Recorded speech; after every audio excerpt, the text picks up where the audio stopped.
Good morning, welcome to 6 TV. బులెటిన్లో updates చూసే ముందు పలు వార్తా పత్రికల్లోని ప్రధాన అంశాలను మా కొలీగ్ భారతి అందిస్తారు. Bharati, over to you. Good morning Santoshi. ఈరోజు వార్తా పత్రికలోని ప్రధాన వార్తల గురించి మనం తెలుసుకుందాం. ముందుగా మనం ఈనాడు పత్రికల్లో వచ్చిన ప్రధాన వార్తలు అయితే చూద్దాం. 3 క్లస్టర్లుగా పారిశ్రామిక అభివృద్ధి 2050 నాటికి పారిశ్రామిక తెలంగాణ పెట్టుబడుల కోసం మెగా మాస్టర్ పాలసీ. రాష్ట్రంలో ప్రతి పైసా పెట్టుబడికి రక్షణ కల్పిస్తాం. పారిశ్రామికవేత్తలకు 24 గంటలు అందుబాటులో ఉంటాం. సిఐఏ ప్రతినిధులతో భేటీ అయిన సీఎం రేవంత్ రెడ్డి. సో ఇమేజ్లో మనం చూడొచ్చు, 2050 నాటికి తెలంగాణ రాష్ట్రాన్ని పారిశ్రామికంగా అభివృద్ధి చేయడానికి అయితే సీఎం రేవంత్ రెడ్డి నిర్ణయించుకున్నట్టు మనకి ఇక్కడ స్పష్టంగా కనిపిస్తుంది అనమాట. సో ఇక్కడ చూసినట్టయితే ఇందులో భాగంగా తెలంగాణ రాష్ట్రాన్ని 3 భాగాలుగా విభజించారు. ఒకటి అర్బన్, ఓవర్ అర్బన్, రూరల్గా ఈ 3 తెలంగాణ పారిశ్రామిక అభివృద్ధి చేయడానికి ఈ 3 భాగాలుగా అయితే విభజించారనమాట. సో దానికి సంబంధించిన ఇమేజ్ మనం ఇక్కడ చూడొచ్చు. సచివాలయంలో సీఎం రేవంత్ రెడ్డిని కలిసిన సిఐఏ ప్రతినిధులు, పారిశ్రామికవేత్తలు. సో ఏదైతే సచివాలయంలో జరిగిన మీటింగ్ ఏదైతే ఉందో, పారిశ్రామిక అభివృద్ధి పైన జరిగిన మీటింగ్ ఏదైతే ఉందో దానికి సంబంధించిన అభివృద్ధి అయితే ఇదన్నీ చూడొచ్చు అనమాట. సో మరికొన్ని వార్తల్లోకి వెళ్తే మనం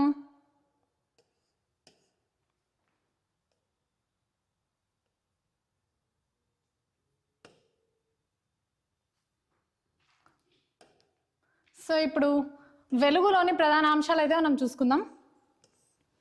సో వెలుగులో ప్రధానంగా మనం ఇక్కడ చూసుకున్నట్టయితే కాంగ్రెస్ ప్రభుత్వం ఏదైతే ప్రజాపాలన అన్న ఒక కార్యక్రమం చేపట్టిందో అది నిన్నటికి ముగింపు అయినట్టు మనందరికీ తెలుసు. సో దానికి సంబంధించిన వార్త ఇది. ప్రజాపాలన దరఖాస్తులు 1.25 కోట్లు. సో ప్రజాపాలనలో ఎవరైతే గ్రామాల్లోని ప్రజలు ఎవరైతే ఉన్నారో వాళ్ళ దరఖాస్తుల ఒక సంఖ్య ఇది. సో ఇక్కడ చేసుకున్నట్టయితే ముగిసిన మొదటి విడత గ్రామ సభలు, మహాలక్ష్మి, గృహజ్యోతి, ఇందిరమ్మ ఇండ్లకు ఎక్కువ మంది అప్లై, కొత్త రేషన్ కార్డులు, ధరణి, ఇతర సమస్యలపైన భారీ అర్జీలు. ఈ నెల 11 కల్లా అప్లికేషన్ కంప్యూటరైజేషన్. గ్రామ సభల్లో అప్లై చేసుకోని వాళ్ళు ఎంఆర్ఓ, ఎంపీడీఓ ఆఫీసుల్లో చేసుకోవచ్చు. సో ఏదైతే ప్రజాపాలన కార్యక్రమం జరిగిందో అందులో మహాలక్ష్మి, గృహజ్యోతి, ఇందిరమ్మ ఇండ్లకు ఎక్కువ అప్లైలు వచ్చినట్టయితే ఇక్కడ స్పష్టంగా కనిపిస్తుంది. దాంతోపాటు కొత్త రేషన్ కార్డులు, ధరణి, ఇతర సమస్య పైన భారీగా అర్జీలు పెట్టుకున్నట్టయితే ఇక్కడ తెలుస్తుంది అనమాట. ఇప్పుడు ప్రజాపాలన గడువు పూర్తయిన సమయం నేపథ్యంలో ఎవరైతే ఇంకా దరఖాస్తులు అందించలేదో వారు ఎంఆర్ఓ మరియు ఎంపీడీఓ ఆఫీసుల్లో చేసుకోవచ్చినట్టయితే ఇక్కడ మనకు స్పష్టంగా తెలుస్తుంది. నిన్నటి వరకు తీసుకున్న దరఖాస్తులు ఏవైతే ఉన్నాయో వాటిని ఈ నెల 17 కల్లా ఆన్లైన్ అప్లికేషన్ చేసే, కంప్యూటరైజేషన్ చేసే విధంగా చర్యలు తీసుకున్నట్టయితే ఇక్కడ కనిపిస్తుంది అనమాట. సో ఇక్కడ చూసుకుంటే ప్రతి 4 నెలలకోసారి ప్రజాపాలన కార్యక్రమం. ఇదైతే మొదటి విడత అని మనం చెప్పుకోవచ్చు. మరోసారి దరఖాస్తు చేసుకోవాలి అనుకునే వాళ్ళు మరో 4 నెలలు వేచి ఉండాల్సిందే అని అయితే మనకి ఇక్కడ స్పష్టంగా తెలుస్తుంది అనమాట. సో ఇక్కడ చూసుకున్నట్టయితే పాలనలో కొత్త మార్క్, నెల రోజుల్లోనే కీలక మార్పులు. అందరినీ కలుపుకుపోతున్న ముఖ్యమంత్రి, బాధ్యతలు చేపట్టినప్పటి నుంచి బిజీ. స్వేచ్ఛగా మంత్రుల రివ్యూలు, ప్రెస్ మీట్లు, జన సమస్యలను తెలుసుకుంటున్న ఆఫీసర్లు, ప్రజాభవన్గా మారిన ప్రగతి భవన్, సమస్యలకు ఎంట్రీ, ధర్నా చౌక్లో అందరికీ నిరసన తెలిపే హక్కు. సో ఇదైతే కాంగ్రెస్ ప్రభుత్వానికి సంబంధించిన వార్త. సో బీఆర్ఎస్ ప్రభుత్వంలో ఏదైతే పాలన జరిగిందో ఆ విధంగా కాకుండా కాంగ్రెస్ ప్రభుత్వంలో కొత్త పాలన నడుస్తుంది అనే వార్తనైతే మనకి ఇక్కడ చూపిస్తుంది అనమాట. పాలనలో కొత్త మార్క్. సో కేసీఆర్ హయాంలో ఏదైతే పాలన జరిగిందో దానికి కంప్లీట్గా అంటే దానికి ఆపోజిట్గా అయితే ఇప్పుడు కాంగ్రెస్ ప్రభుత్వం ఉంటుంది అని అయితే మనకి ఇక్కడ స్పష్టంగా తెలుస్తుంది అనమాట. సో మరో నెల రోజుల్లోనే కీలక మార్పులు అయితే చోటు చేసుకుంటున్నట్టు ఇక్కడ మనకు కనిపిస్తుంది. సో ఇక్కడ చూసుకున్నట్టయితే పరిశ్రమల అభివృద్ధికి 3 కనెక్షన్లు. సో ఇందాక చూసుకున్నాం మనం ఈనాడు పత్రికలో ఏదైతే చూసుకున్నామో అదే వార్తని మనం ఇక్కడ చూడొచ్చు అనమాట. 2050 నాటికి రాష్ట్రంలోని అన్ని ప్రాంతాలకు ఇండస్ట్రీస్, గ్రామాల్లోనూ హైదరాబాద్ తరహా అభివృద్ధి లక్ష్యం. సో 2050 నాటికి ప్రతి గ్రామంలోనూ ప్రస్తుతం హైదరాబాద్ ఎలా అయితే అభివృద్ధి చెందిందో ప్రతి గ్రామం కూడా అలాగే అభివృద్ధి చెందాలని అయితే ఇక్కడ కాంగ్రెస్ పూనుకున్నట్టు మనకు కనిపిస్తుంది అనమాట. 1000 నుంచి 3000 ఎకరాల్లో ఫామ్ ఫ్రెండ్లీ పారిశ్రామిక విధానంతో ముందుకు. గత ప్రభుత్వంలా నిరుద్యోగులను మేము భారంగా భావించాం. ప్రపంచంతో పోటీ పడేలా స్కిల్ నేర్పిస్తాం. అందరికీ అందుబాటులో ఉంటానని వెల్లడి. సిఐఏ ప్రతినిధులతో భేటీ. సో ఇది పారిశ్రామిక అభివృద్ధి. తెలంగాణ రాష్ట్రం ఏదైతే ఉందో మొత్తం తెలంగాణ వ్యాప్తంగా పారిశ్రామిక అభివృద్ధి 2050 నాటికి పూర్తి అభివృద్ధిలోకి వస్తున్నట్టయితే మనకి ఇక్కడ కంప్లీట్ వార్త అయితే కనిపిస్తుంది అనమాట. సో మనం ఇక్కడ చూసుకున్నట్టయితే ఎన్నికలకు ముందే నిధులన్నీ డ్రా చేసిండ్రు, రాష్ట్రాన్ని దివాలా తీయించిండ్రు, బీఆర్ఎస్ పై బట్టి ఫైర్. సో ఇక్కడ చూసుకున్నట్టయితే జరిగిన అసెంబ్లీ ఎన్నికలు ఏవైతే ఉన్నాయో ఆ ఎన్నికలు జరగక ముందే బీఆర్ఎస్ పార్టీ అయితే నిధులన్నీ డ్రా చేసినట్టు, నిధులన్నీ దోచేసినట్టయితే డిప్యూటీ సీఎం బట్టి అయితే ఇక్కడ జరిగిన ఒక సభలో ఆయన ఫైర్ అయ్యారు బీఆర్ఎస్ పార్టీ పైన. సో ఇక్కడ ఆర్థిక ఇబ్బందులున్న ఉద్యోగులకు 1వ తేదీనే జీతాలు ఇచ్చినాం, 6 గ్యారెంటీలను ఖచ్చితంగా అమలు చేస్తాం, మండలానికి ఇంటర్నేషనల్ స్కూల్ ఏర్పాటు చేస్తామని వెల్లడి. సో కాంగ్రెస్ ప్రభుత్వంలో ఎన్ని ఆర్థిక ఇబ్బందులున్నా ఉద్యోగాలకు నెల 1వ తేదీ రాగానే జీతాలు అయితే కంపల్సరీగా ఇచ్చినట్టయితే ఇక్కడ బట్టి వ్యాఖ్యానించారనమాట. సో దాంతోపాటు ప్రస్తుతం కాంగ్రెస్ పార్టీ అధికారంలోకి వచ్చిన ఎన్నికల సమయంలో ఇచ్చిన హామీలు 6 గ్యారెంటీలు ఏవైతే ఉన్నాయో అవి ఖచ్చితంగా అమలు చేస్తామని అయితే ఇక్కడ స్పష్టంగా ఉందన్నమాట. సో దీంతో పాటు మండలానికో ఇంటర్నేషనల్ స్కూల్ ఏర్పాటు చేస్తామని వెల్లడి. ప్రతి తెలంగాణ రాష్ట్ర వ్యాప్తంగా ఉన్న మండలాలు ఏవైతే ఉన్నాయో ప్రతి మండలానికి ఒక ఇంటర్నేషనల్ స్కూల్, ప్రభుత్వానికి సంబంధించిన ఇంటర్నేషనల్ స్కూల్ అయితే కంపల్సరీ ఏర్పాటు చేస్తామని ఇక్కడ బట్టి వ్యాఖ్యానించారనమాట. సో ఇవి మనం వెలుగులో చూసుకున్న ప్రధాన వార్తలు అనమాట.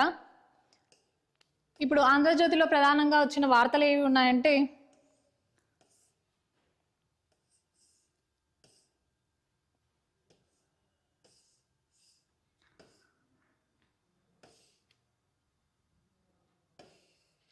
రుణాల పంపిణీపై ఆరా. డీసీసీబీలో 4 రోజులుగా అడ్మిట్ బృందం తనిఖీలు. 3,000 కోట్ల రుణాల పంపిణీపై రికార్డుల పరిశీలన. సో రుణాలు ఏవైతే ఉన్నాయో రాష్ట్రంలోని రుణాల పంపిణీ ఏదైతే జరిగిందో దానిపై ఆరా తీస్తున్నట్టు ఇక్కడ మనకి కనిపిస్తుంది. అలాగే డీసీసీబీలో 4 రోజులుగా అడ్మిట్ బృందం తనిఖీలు. డీసీసీబీలో అడ్మిట్ బృందం ఎవరైతే ఉన్నారో వాళ్ళు 4 రోజులుగా తనిఖీలు నిర్వహించినట్టయితే మనకు తెలుస్తుంది అనమాట. ఈ తనిఖీలో 3,000 కోట్ల రుణాల పంపిణీపై రికార్డుల పరిశీలన.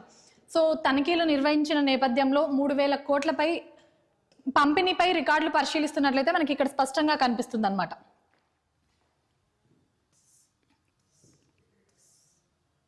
సో ప్రధానంగా మనకి ఆంధ్రజ్యోతిలో వచ్చిన వార్తలు ఇవైతే ఉన్నాయి. సో ఇప్పుడు మనం దిశలో ప్రధానంగా వచ్చిన వార్తలను అయితే మనం చూసుకుందాం. సో ఇక్కడ చూసుకుంటే రాజు తలుచుకుంటే 1,00,000 ఉద్యోగం, జైన్కోలో అసిస్టెంట్ ఇంజనీర్ కొలువు, రాత పరీక్ష లేకుండా నేరుగా నియామకం, ఇంట్లో కూర్చున్న నెలకు 1,00,000 జీతం, పైరవీలతో పోస్టింగ్ల పర్వానికి శ్రీకారం. సో 6 ఏళ్ల క్రితమే ఉత్తర్వులు ఇచ్చిన సీఎండి డైరెక్టర్ల బోర్డు మీటింగ్లో నిర్ణయంతో ఇచ్చింది కేసీఆర్ ఫ్యామిలీ సమీప బంధువుకు. తాజాగా తెరపైకి వచ్చిన బి సరిత వ్యవహారం. ఇలా ఇంకెంతమంది ఉన్నారని చర్చ. రేవంత్ ప్రభుత్వం తీసుకునే చర్యలపై ఉత్కంఠ. సో ఇది గత ప్రభుత్వం బీఆర్ఎస్ పార్టీకి సంబంధించిన వార్త అయితే మనం చెప్పుకోవచ్చు. జైన్కోలో అసిస్టెంట్ ఇంజనీరింగ్ కొలువు. సో రాత పరీక్ష లేకుండా డైరెక్ట్గానే ఉద్యోగం అయితే ఇచ్చినట్టు మనకి ఇక్కడ కనిపిస్తుంది. ఎవరైతే ఉద్యోగం తీసుకున్నారో వాళ్ళ పేరు బి సరిత అని ఇక్కడ అయితే మనకి స్పష్టంగా ఉందన్నమాట. సో ఇమేజ్లో మనం చూసుకోవచ్చు సరిత నియామక ఉత్తర్వులు. సో ఆమెకి ఉద్యోగం ఇచ్చినట్టుగా, లైక్ ఎలాంటి రాత పరీక్ష కానీ ఇంటర్వ్యూ కానీ చేయకుండా ఉద్యోగం ఇచ్చినట్టుగా ఒక అప్లికేషన్ ఫామ్ అయితే మనం ఇక్కడ చూసుకోవచ్చు అనమాట. సో దీనిపై ప్రస్తుతం కాంగ్రెస్ ప్రభుత్వం ఎలాంటి చర్యలు తీసుకుంటుంది అనే దానిపై సో అందరూ వెయిట్ చేస్తున్నట్టు మనకు కనిపిస్తుంది అనమాట. సో ఇక్కడ చూసుకుంటే సాగు భూములకే రైతు బంధు ఇస్తామని అసెంబ్లీలో చర్చించిన తర్వాతే దీనిపై నిర్ణయం తీసుకుంటామని సీఎం రేవంత్ రెడ్డి స్పష్టం చేశారు. సో రైతు బంధు ఏదైతే ఉందో దానికి సంబంధించి సాగు భూములు ఎవరైతే సాగు భూములు చేస్తున్నారో వాళ్ళకు మాత్రమే రైతు బంధు వచ్చేలాగా అసెంబ్లీలో చర్చించినట్టు సీఎం రేవంత్ రెడ్డి అయితే స్పష్టం చేశారు. సో ఇక్కడ చూసుకున్నట్లయితే ప్రజాపాలనకు వచ్చిన దరఖాస్తులు అనమాట. సో ఇందాక చూసుకున్నాం మనం. So BRS back step, MLC ఎలక్షన్కు దూరం, నోటిఫికేషన్ తర్వాత అధికారిక ప్రకటన, వేరువేరుగా నిర్వహణ నేపథ్యంలో నిర్ణయం, ఓటింగ్కు దూరంగా ఉండాలని డెసిషన్. సో ఇది గత ప్రభుత్వం బీఆర్ఎస్ పార్టీ ఎవరైతే ఎమ్మెల్సీ ఎన్నికలకు దూరంగా ఉన్నట్టయితే మనం ఇక్కడ వార్త కనిపిస్తుంది అనమాట. ఎమ్మెల్సీ ఎన్నికల్లో బీఆర్ఎస్ బ్యాక్ స్టెప్ వేసినట్టు సమాచారం. రెండింటికి వేరువేరుగా ఎలక్షన్స్ నిర్వహిస్తుండటంతో పోటీకి ఓటింగ్కు దూరంగా ఉండాలని ఆలోచిస్తున్నట్టు తెలిసింది.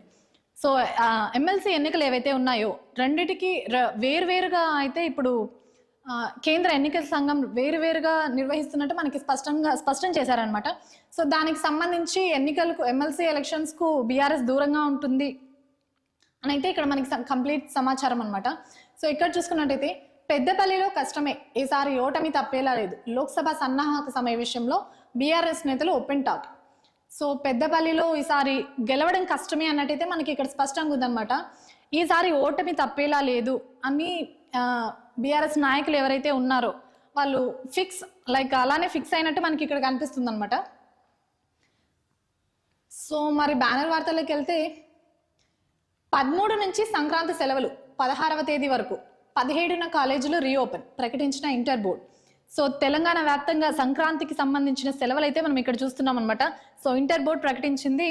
సో ఈ నెల 13 నుంచి 16 వరకు అయితే ఇంటర్ కాలేజీలు, జూనియర్ కాలేజీలు ఏవైతే ఉన్నాయో రాష్ట్ర వ్యాప్తంగా వాటికి సెలవులు ప్రకటించినట్టయితే ఇక్కడ ఇంటర్ బోర్డ్ తెలిపిందనమాట.